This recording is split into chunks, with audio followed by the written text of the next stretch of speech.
নিজে একটু কষ্ট করে চাপাইয়া বৈশাও আপনি যদি অন্যের জন্য জায়গা খুলে দিয়ে দেন, সোজা কথা। এবার এটার থেকে যদি ব্যাপক অর্থ নেওয়া হয় যে জমিনে দুনিয়ায় কেউ যদি অন্যের জন্য একটু জায়গা ছেড়ে দেয়, আল্লাহ তাআলা তার অন্তর প্রশস্ত করে দেয়।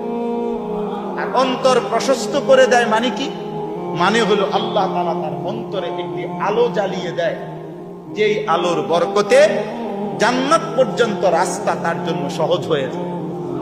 ফলে সে ওই আলোর পথ ধরে ধরে, ওই আলো দেখতে দেখতে সে জান্নাতের পথে চলতে থাকে, একদিন জান্নাতের অন্তর্ভুক্ত হয়েছে। এই জন্য ইনশাআল্লাহ এই ফিকির, এই মানসিকতা দরকার। এটা আখলাক, এটা একটা সুন্দর চরিত্র মুমিনের, যে দুনিয়া ছেড়ে দেয়। কিছুটা দুনিয়া ছেড়ে দিলে কিচ্ছু হয় না। স্বার্থপর এই দুনিয়া ধরে রাখলে এমন কিছু হয় না। আমাদের সমাজের অসংখ্য বোকা মানুষ এক বিঘত 1 শতক 2 শতক জমি অন্যায়ভাবে জোর জবরদস্তি অথবা কৌশল করে, হয়তো এই লোকটা আজকে ক্ষমতা ছিল না দেখা আপনি নিছেন গা, অথবা হে দলিল পত্র বুঝে নাই দেখা আপনি কৌশল করে বাটপারি করলেন।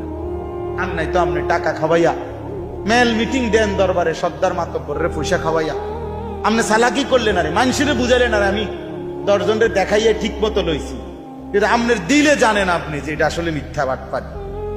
আপনি সর্দাররে ফাঁকি দিলেন, মাতব্বররে ফাঁকি দিলেন, পুরা গ্রামবাসীকে ফাঁকি দিলেন, আর শাজিমের মালিককে ফাঁকি দিবেন কেমন?